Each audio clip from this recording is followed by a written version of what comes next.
Praise Lord. परमेश्वर का धन्यवाद करते हैं कि वो महान है। एक बार फिर GOL में आपका स्वागत है। परमेश्वर का धन्यवाद करते हैं कि परमेश्वर ने हमको जिंदों की ज़मीन पर रखा ताकि मैं आपसे बात कर सकूं। एक वचन निकालेंगे जो मिलेगा आपको यिर्मयाह उसका 9वां अध्याय,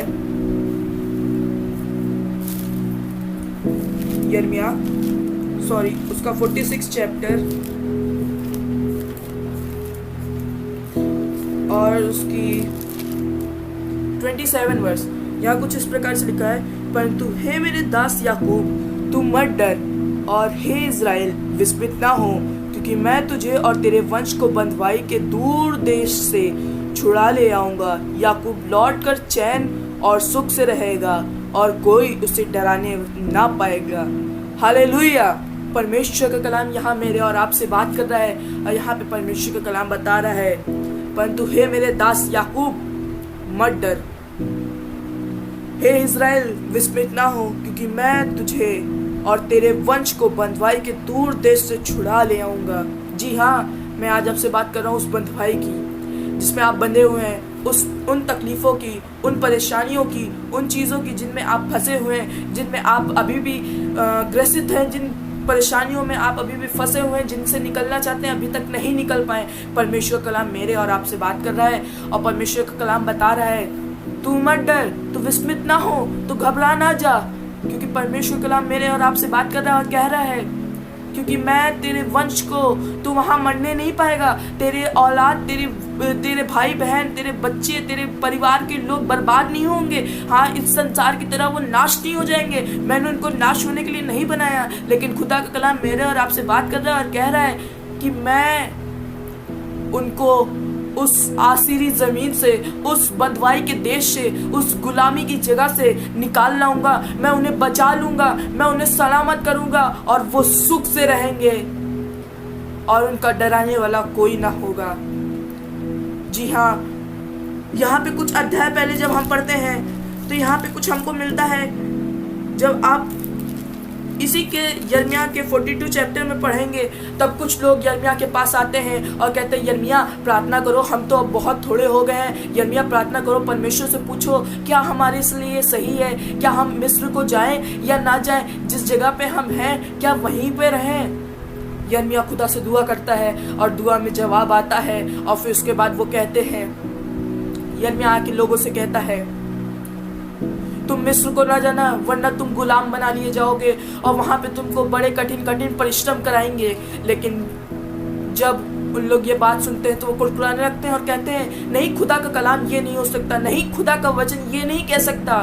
खुदा ने तो हमसे वादा किया था हमें सुख और चैन देगा। इसका मतलब है कि हमें मिस्र में जाएंगे और मिस्र में परमेश्वर हमको छुड़ाएगा, वह हमको आशीष देगा और हम सुख से रहने पाएंगे। लेकिन खुदा का कलाम बता रहा है, जब वो मिस्र में गए तो उनको गुलाम बना लिया गया, और वो गुलाम बने रहे, कई 100 साल तक वो गुलामी में रहे।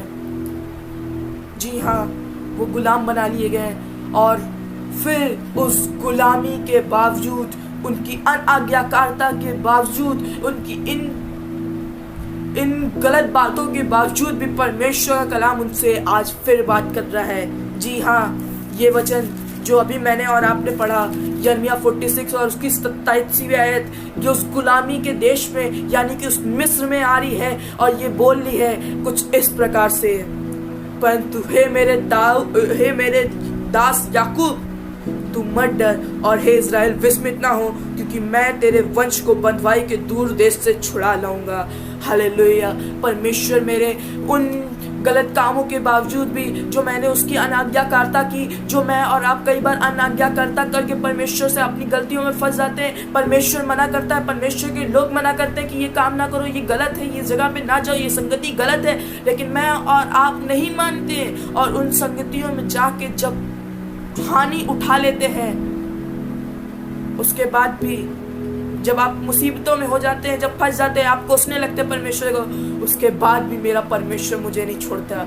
उसका कलाम यहाँ बता रहा है, तू मत डर, तू विस्मित ना हो, तू ना घबराना, तू रोना मत, तू अकेले ये ना सोचना कि तू अकेला है, तुझे कोई बचाने वाला नहीं है। लेकिन खुदा बाप का कलाम मेरे और आपसे बात कर रहा है और कह रहा है, मैं तुझे छुड़ाऊंगा उस बंधुआई के देश से, मैं तुझे बचा लाऊंगा। जी हाँ, ये आपके लिए एक खुशखबरी है कि मेरा और आपका खुदा दया का पिता है, जो दया करता है, जो हमारी लाखों गलतियों के बावजूद भी, जो हमारी अनाज्ञाकारिता के बावजूद भी हमारी ऊपर दया करना जानता है। वो उड़ाऊ पुत्र जो अपने बाप का सारा माल व्यर्थ कर चुका था, जो बर्बाद कर चुका था, अब दूर देश में से उसको बर्बाद करके उसके नाम को मिट्टी में मिलाकर रौंद के, विश्वास करता हूँ उस पिता से अधिक मेरा पिता मुझसे प्रेम करता है और मुझे अपनी बाहों में रखना जानता है। एक वचन है जो मिलेगा आपको, यिर्मयाह उसका 9वां अध्याय, यिर्मयाह उसका 9वां अध्याय और उसकी 21वीं आयत। यहाँ पे कुछ इस प्रकार से लिखा है, क्योंकि मृत्यु हमारी खिड़कियों से होकर हमारे महलों में घुस आई है कि हमारी सड़कों में बच्चों को और चौकों में जवानों को मिटा डाले। जी हाँ, परमेश्वर का कलाम यहाँ मृत्यु की बात कर रहा है, यहाँ मौत की बात कर रहा है, यहाँ गुलामी की बात कर रहा है। यहाँ परमेश्वर का कलाम बता रहा है, क्योंकि मृत्यु हमारी खिड़कियों से होकर हमारी महलों में घुस आई है। जी हाँ, हमारे हंसते खेलते परिवार में, जी हाँ, आपकी आत्मिक जीवन में, आपके परिवार में, आपके रिलेशनशिप में, आपके परमेश्वर और आपके बीच में संबंध में, जी हाँ, वो मृत्यु आपके बीच में घुस आई है ताकि आपको बर्बाद कर दे, आपके परिवार को उजाड़ दे, आपके बच्चों को रौंद दे और उनको बर्बाद कर डाले। लेकिन खुदा का कलाम मेरे और आपसे बताना चाह रहा है, ये मेरे और आपके लिए एक चेतावनी है ताकि मैं और आप समझ पाए कि हाँ, वो जो मृत्यु हमारे जीवनों में, वो खिड़कियाँ कैसे खुल गई, वो खिड़कियाँ क्या चीज़ को दर्शा रही हैं जो मेरे जीवनों में नाश का कारण हो रहा है। लेकिन खुदा का कलाम मुझे और आपको आज चेतावनी दे रहा है और हमको ये बताना चाह रहा है ताकि हम अपनी खिड़कियों को बंद कर सके, ताकि हर वो शैतान के कार्य जो हमारे जीवनों में होते हैं वो ना हो सके। यहाँ खुदा का कलाम बता रहा है, यहाँ खुदा इस वचन के द्वारा हमको ये सिखाना चाह रहा है कि हम उन खिड़कियों को बंद कर सके ताकि जो हमारे जीवनों में उन मृत्यु का कारण बन रही है उनको वापस बंद कर सके। जी हाँ, वो खिड़कियाँ अनाज्ञाकारिता के द्वारा खुल गई हैं, जो मैंने परमेश्वर के लोगों की बात नहीं मानी, जो मैंने परमेश्वर की बात नहीं मानी। कई बार मैंने अपनी हटकी करी, मैंने कहा नहीं, ये परमेश्वर की ओर से नहीं, ये परमेश्वर के द्वारा है। हाँ, ये योजना परमेश्वर की है, ये योजना का परमेश्वर की बनाई है।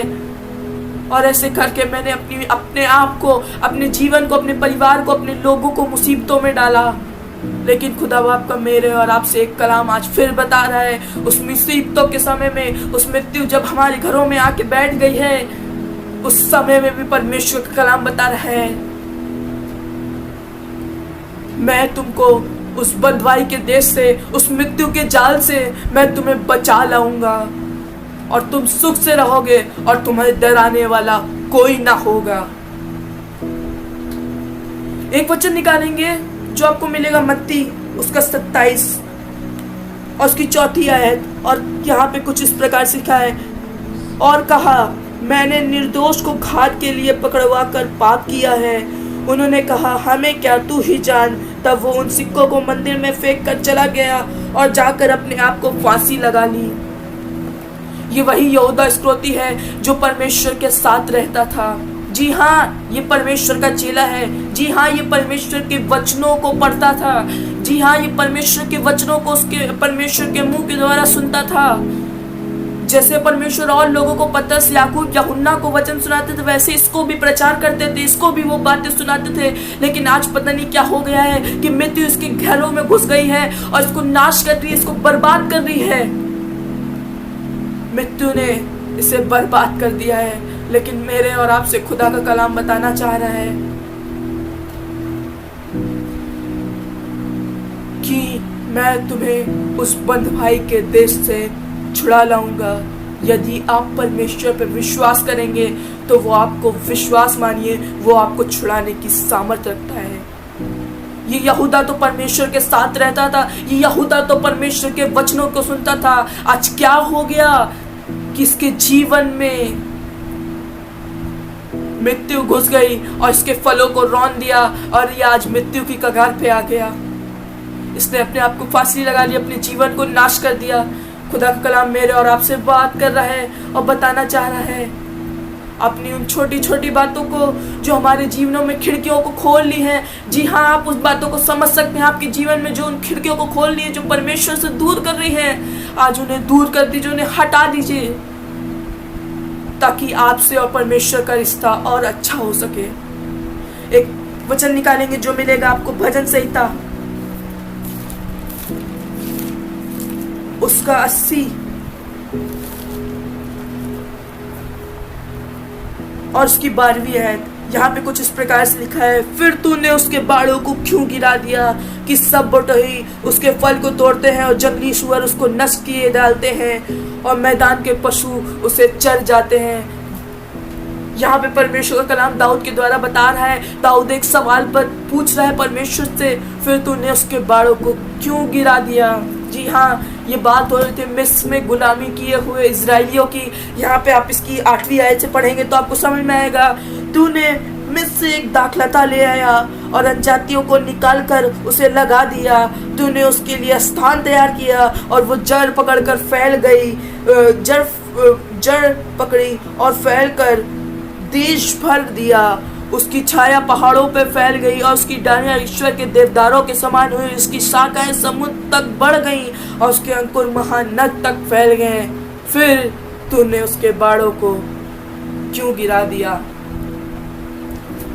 इतना फलवंत, इतना आशीषित होने के बाद भी जीवन इसमें बताया गया, उसकी खूबियां, वो फलवंत थी, वो हर चीज में परफेक्ट थी, लेकिन उसके बाद भी उसके बाड़ों को क्यों तोड़ दिया और वो गिर गई, क्योंकि उसने अपने जीवनों में अनाज्ञाकारिता के कारण अपने बाड़ों को गिरा दिया। कई बार मैं और आप, जब आप इस वीडियो को देख रहे हो तो अपने जीवन में कोशिश करिए कि अपनी उन आज्ञाकारिता को जो आप परमेश्वर के खिलाफ करते हैं दूर करके परमेश्वर से अपना एक अटूट संबंध बनाए। अगर ये वचन यहाँ पे खत्म हो गया होता तो शायद से बहुत से लोगों के लिए आशीष की बात ना होती, शायद से मेरे लिए भी आशीष की बात ना होती। पर भजन संहिता 85 में फिर दाऊद कंटिन्यू कर रहा है इसी वर्ष, इसी अध्याय, इसी बात को।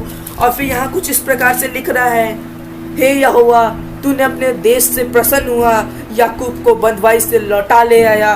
तूने अपनी प्रजा के अधर्म को क्षमा किया और तूने उसके पापों को ढांप दिया। जी हाँ, परमेश्वर उस गुलामी के देश से आपको लौटा लाएगा, आपको चंगा करेगा, आपकी उन परेशानियों से निकाल लाएगा, क्योंकि हमारा पिता दया का पिता है, हमारा पिता क्षमा का पिता है।